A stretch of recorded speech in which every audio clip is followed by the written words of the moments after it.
Hey there everybody, and welcome back to Sasquatch Speaks. This is Sasquatch, otherwise known as Gavisas, welcoming you all once again to this dark little corner of the internet known as ours.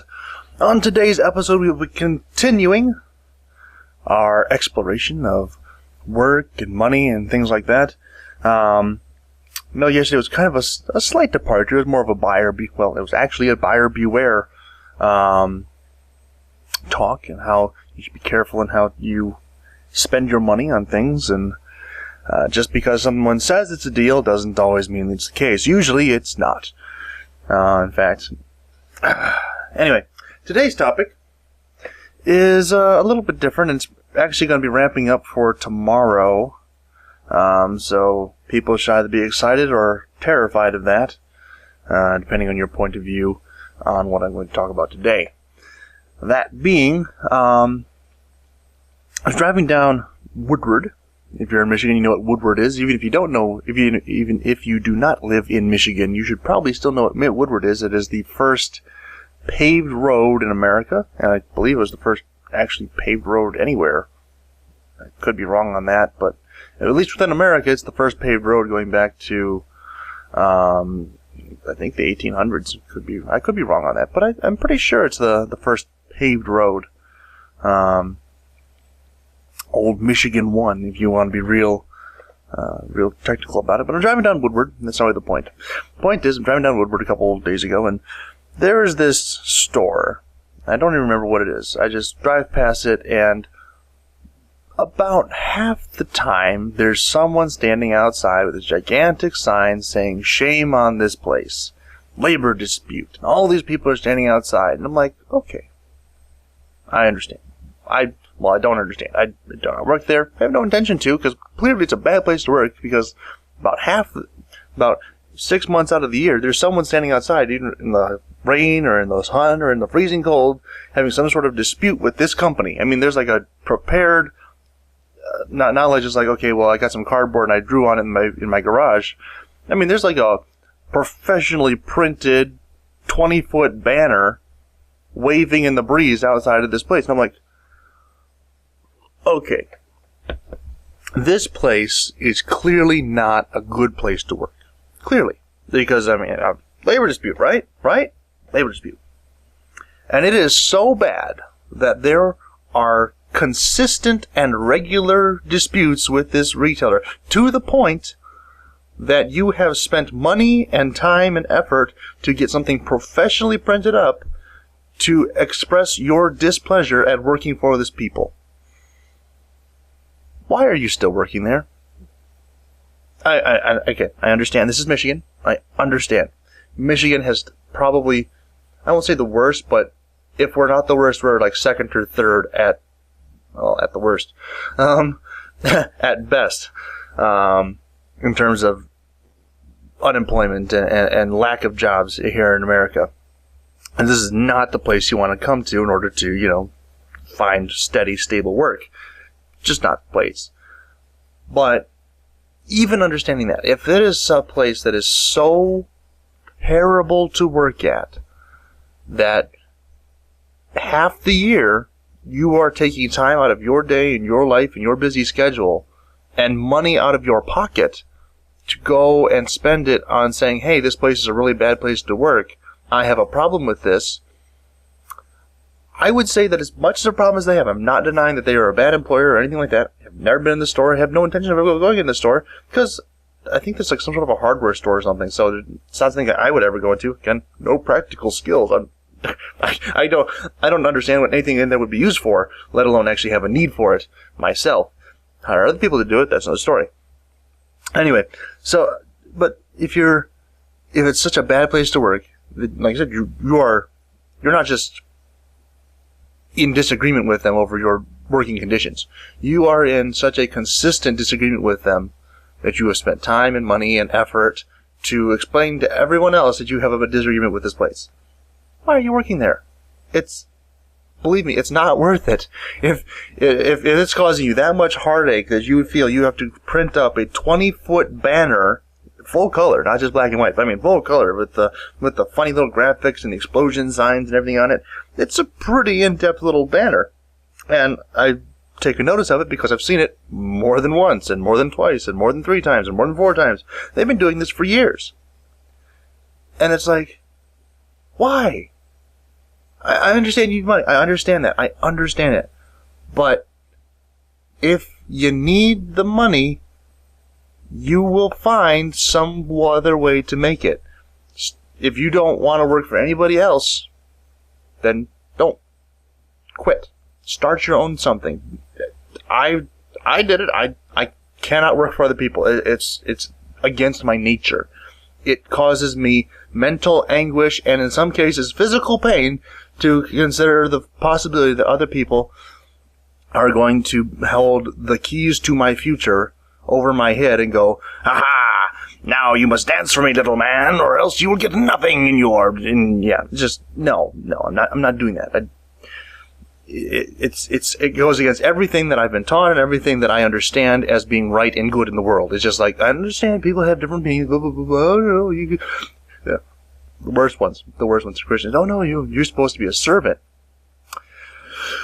Well, yes, you're supposed to be a servant to the kingdom of God, not to the kingdom of old man Potter. Just not how that scripture's interpreted. I don't know how you got deluded into that, but whatever. I can't force you to change. I can't force you to change your opinion or change your mind or anything else like that. So you have fun. When the time comes in about 20, 30 years, when you're hoping to retire because you're an old man at this point, and you ain't got any money, don't look at me because I told you beforehand that this was a bad situation that you should probably not be in anymore. Just throwing that out there. Just that's for free. That's an aside. Sorry. A little bit sorry. Not really. Anyway. So there's this Libra dispute. So it got me thinking about it on a larger sense. Throughout history, well, maybe not history, but through at least the last 120, 130 years, because before, if you disputed, you were either fired immediately or you were shot. And yeah, it's just kind of how it was. Or maybe not shot, but you were killed. It's like, hey, you owe me your existence or something like that. Basically slavery. I'll go that far because I have that much distaste for employment in general, and I understand that it's not particularly popular point of view, but it's the one I have, and you'll hear on my channel, so you should be expecting to be offended at some point. If this is your first time, congratulations, you are more resilient than most. I'm hoping, because I'm really hoping I offend people sometimes. It's just one of those things I like to do. Don't know why, just kind of enjoy offending people. Perhaps it's some sort of weird psychosis. I don't care, I just do. Anyway. Basically, in olden times, when you worked for somebody else other than yourself, it was you were indentured to that person, or they had some sort of right to your work, as in like you borrowed money from them, you couldn't pay it back, and so the only way to pay it back was to give them your services. Other than that, I mean, you worked for yourself, or you worked for your family, or something like that. So there was a retention of wealth to you, because people understood in the past that, hey, if I'm ever going to get ahead in this life, I have to do it for me. I don't understand why people got away from that. Well, I do understand why, but that's a whole other topic for a whole other day, for a whole other story that I'm not going to get into. Right now, at least. Anyway, so when people come up and they say, well, I'm in dispute against my company. Well, why are you in dispute? Well, they aren't giving me what I want. Quit. Seems like a fairly simple solution to me. If enough people quit and they can't keep people in their building long enough to get anything done, and honestly, if you are trying to hurt a company, quit. It is the most painful thing you can do if you are a worker. And I know this having gone through business courses and stuff. Once you have a trained worker in there, and then they quit, it takes at least 4 months of time and effort and money and training and taking other people off of their tasks to train this new person to replace the one who was trained and knew what they were doing. If you want to really hurt a company, I mean really hurt a company and say, you know what, this place is just bullcrap, I don't want to work here. There's so many, well, even if you do want to work there, if you just say this is bullcrap and I don't think that this person should be earning anything off of my services, quit. Or you don't think that they're paying enough for your services, quit. Because it is the most painful thing you can do to a company bar none if you are an employee. I mean, you could like take them to court and stuff for other things, and the thing is, employees, I don't think employees get this. And I say this as someone who is neither employed nor employs other people. Employees don't have any bargaining power, really. The company has the right at some point to say, okay, well, you are not working for me. The money that I would be paying you is not getting paid to you, so you're not on the payroll anymore. And the work that I need done isn't getting done, so you're fired. The contract that we entered into was you shall work for this period of time, and you shall get paid this amount of money. That is the contract. If either end of those is terminated, then, there's a breach of contract, and what the offending party has the right to back out. Well, I'm, pretending as the employer, as the employer, have contracted with you, the employee, to work from 9 in the morning to 5 at night. 9 to 5. Basic, 40-hour work week. You can have Saturday and Sunday off, but that's all. I don't particularly agree with that. Well, I agree with Sunday off, but that's because I'm a Christian. But Saturday I don't really agree with, but that's my thing. I'll explain that perhaps some other time in some other fashion, in some other capacity. But okay. As the employer, I have contracted with you from Monday through Friday, 9 to 5. You will show up and I will pay you, let's say $10. It's retail. It's not going to be breaking the bank. $10. Okay. You come in. I assign you tasks. You have agreed to this by saying, okay, yes, I will show up from 9 to 5 and I'll do the work that you have assigned to me. Wonderful. At that point, your bargaining power is gone. Because your chance to bargain was beforehand, where it's like, well, no, I don't just want $10 an hour. I want benefits and health, and I want dental, and I want chance for advancement. But most people, when they sign up for something, they don't even think about that. They just go, okay, well, for this period of time, I can sign up to work for this person from this point of the day to this point of the day for these many days in the week, and they will pay me money. Wonderful. Because then I get money, and it's wonderful. It's good. Yes, I get what I want. They get what they want. I agree to this. But then it goes on a little bit of time, and they decide, well, this isn't good enough anymore. I think I'm worth more than what they're paying for, than what they're paying me. And as the employer, you're going, no, you're not. Because again, employers are in business for profit. That's it. They really don't care about your foreclosure or whatever sort of momentous thing is coming down the line that's going to completely wreck your life. They don't care, because the reason they are employing you is so that very thing doesn't happen to them. That's it. Straight up, across the board, they don't care. Now, they might pretend they do, or be like, okay, well, I understand it's a really bad situation, but I can't afford to pay you more. Because if I start paying you more, then I start paying that guy more, and if I pay for that guy more, then I pay this guy more, and then my profit goes down, and my margin of safety against the gigantic rolling boulder of debt that's going to come at me gets a lot slimmer, and I can't afford that in case that gigantic rolling boulder of debt comes and hits me, and then I lose my company and my business, and then everybody's screwed because you're out of a job and I can't pay you, and I don't have anything to pay my family. So we agreed for this much, and there was a reason we agreed for this much and not anything else.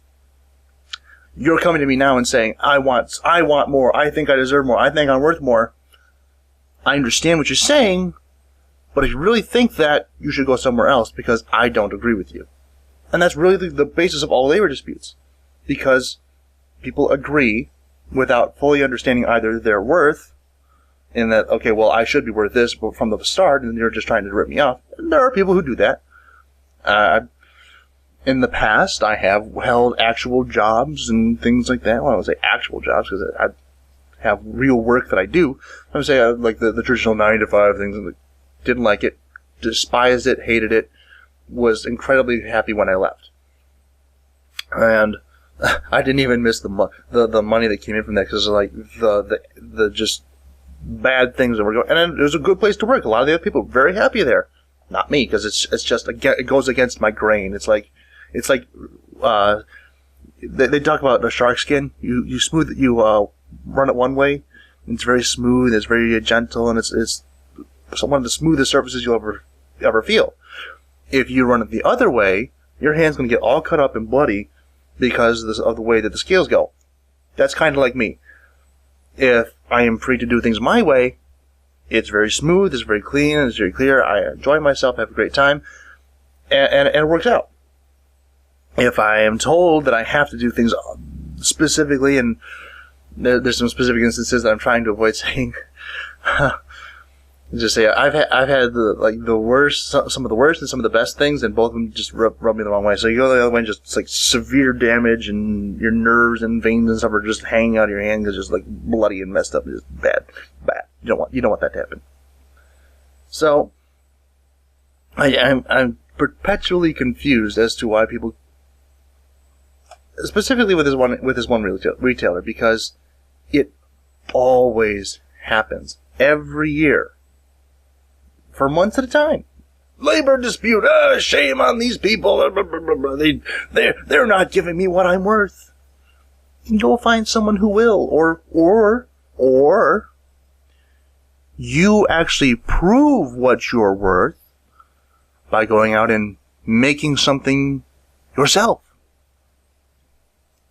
Novel thought, isn't it? To me, it's brilliance. Yeah, I mean, if you're saying, yes, I am worth more than this $10 an hour that I agreed to and signed a contract with this person for, to say, yes, I will work for them 9 to 5 or Monday to Friday and give you 40 hours a week for, that'll be $400 a week, and it will be good and it will be sufficient and it will be plenty.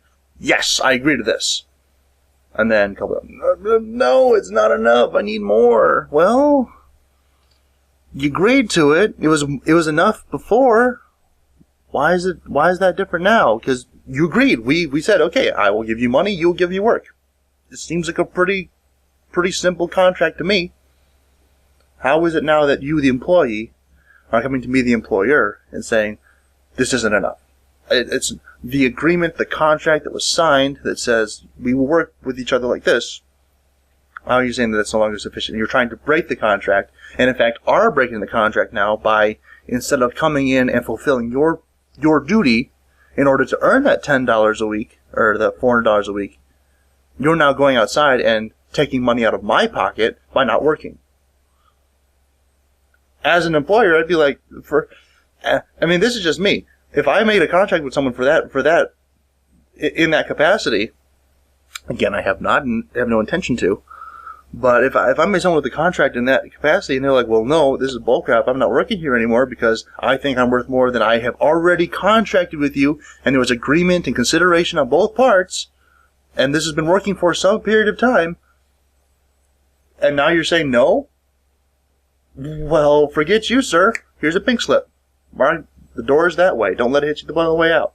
And you can badmouth me to everyone else in the world, but the fact remains that you're the one who breached contract and said, I'm not working until you pay me more. Well, you're not working at all, so I'm not paying you at all. That's how that works. Consideration of contract. It's basic, it's simple, it makes sense, and it's been working fairly well for the last couple thousand years. Don't really know how long, but I'm assuming it's been a couple thousand years. At least since the rise of modern society, or the beginnings of modern society. If you want to get really technical, it goes all the way back to serfdom. Which again, oh no, you can't say that because that makes everyone who is working for the employers seem like slaves and servants who have no rights or things over them. Well, yeah, that's kind of what I'm saying. Yeah, it is. It's exactly what I'm saying. Because the difference is, in those days, they didn't have a choice. It was either you work or you die. Nowadays, it's you work for me or you work for somebody else or you work for yourself. And you have that choice. But most people aren't taking advantage of it. It's like, well, no, I want more from this person because I think I'm worth it. Well, they don't. They don't see the worth, so they're not going to pay you for it. And I think that's where I'm going to end off today. Like I said, this is kind of setting the tone for tomorrow. which should get a lot of people very, very nervous, as I'm probably going to offend a lot more people than I did today. Anyway, if you all enjoyed, a like rating down below would be very much appreciated. If the more likely case happened and you did not like this video, please leave a dislike rating and a nasty comment telling me to stop being such an overbearing tyrant to the working class of people. Anyway, I thank you all for stopping by. I hope you did enjoy, or at least you found something here that jogged your thought process, or just made you a little more cognizant of how the relationship between employer and employee works, because most people don't understand this. Most people never even enters into their mind that the employer really has all the rights in the relationship of employee to employer. They never even understand that because you have contracted with them, and well, no, I just signed my employment. That's a contract. Your employment papers are a contract. They're saying, I will give you this amount of work for this amount of money. End of story. Or even if most of them now have benefits and things like that already included, but people decide that later on that they want more. That's not in the contract. That is at the employer's discretion, not yours. And legally, if they said, okay, well, you are no longer, even with unions and things like that, there comes a point where they can say, okay, the work that we are requesting for you to do is not getting done, you're fired. And there's nothing you or anyone else can do about it. It's just the way it is. Anyway, I'm going to get off that tangent. Well, that's just the actual topic. Anyway, get off of that. I'll see you all next time. Goodbye.